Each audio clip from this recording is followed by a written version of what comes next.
Hi hello. இந்த மிஸ்ஸிங்னு போட்டுருக்கிற இந்த black night பறந்து போகுது பார்த்தீங்களா, அது வந்து பழைய வீடியோ. ஸோ இதில் பார்த்தீங்கன்னா மேலும் ஃபீமேல் ஒன்றா தான் இருக்குது. இந்த பிளாக் நைட்டு மேல் ஃபீமேல் ரெண்டுமே பிளாக் நைட்டு தான். ஸோ அதில் பார்த்தீங்கன்னா ஃபஸ்ட்டு ஃபீமேல் முட்டை போட்டு ஒரு 10 நாளில் காணாமல் போயிடுச்சு. ஃபீமேல் முட்டை விட்டு காணாமல் போச்சுன்ற அந்த கவலையில் இருக்கும்போது பார்த்தீங்கன்னா, அதுக்கப்புறம் 2 முட்டை வேறு இருந்தது. அந்த முட்டையை தூக்கி வேறு சாதா புறாவில் வச்சு அதில் 2 குஞ்சு பொரிச்சிச்சு. 2 குஞ்சில் 1 செத்து போச்சு, 1 தான் இருக்குது. அதை கீழே உள்ள ஒரு புறாக்கிட்ட சாதா புறா வளர்த்துக்கிட்டு இருக்கு. சரி, ஃபீமேல் தான் போச்சுன்னு பார்த்தீங்கன்னா, இப்போ மேலுமே காணாமல் போயிடுச்சு.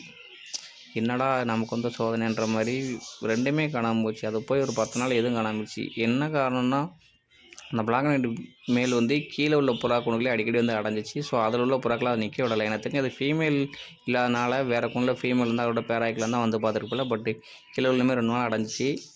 மற்ற புறாக்கு முடிக்கனாலும் போயிடுச்சு. எனக்கு தெரிஞ்சது வேறு ஃபீமேல் தேடி வேறு கூண்டுக்கு வேறு ஊர் பக்கம் புறாக்களோட போயிருக்குன்னு நினைக்கிறேன். பார்க்கலாம். அது ஃபீமேல் தேடி போயிருந்தேன்னா கண்டிப்பாக ரிட்டன் வீட்டுக்கு வரும். இல்லை வயிறு இந்த கழுகு இந்த மாதிரி அடிச்சிருந்துச்சுன்னா வாய்ப்பு இல்லை. ஸோ வெயிட் பண்ணி பார்க்கலாம். எனக்கு தெரிஞ்சது போகிற மாதிரி தெரியல. கல்லாபுரத்துக்கு வாய்ப்பு இல்லை. ஃபீமேல் தான் போயிருக்கும். ஏன்னா பக்கத்தில் சுற்றி ஒரு 2 கிலோமீட்டர் சரௌண்டிங்லாம் புறாக்கள் நிறைய வருது. பக்கத்தில் வளர்க்குறாங்க. 10-50 புறாக்கு மேலே வளர்க்குறாங்க. அது எங்கள் ஊர் காட்டு வரைக்கும் மேய வரும். ஸோ அதை பார்த்து போயிருக்குன்னு நினைக்கிறேன். ஸோ பார்க்கலாம். ஒரு 2 நாள் வெயிட் பண்ணி பார்ப்போம். அந்த புறா ஃபீமேல் தேடி போயிருந்தேன்னா கண்டிப்பாக ரிட்டன் வந்துடும். இல்லை கழுகு இருந்துச்சுன்னா போனது போல தான். ஸோ பார்க்கலாம் வெயிட் பண்ணி.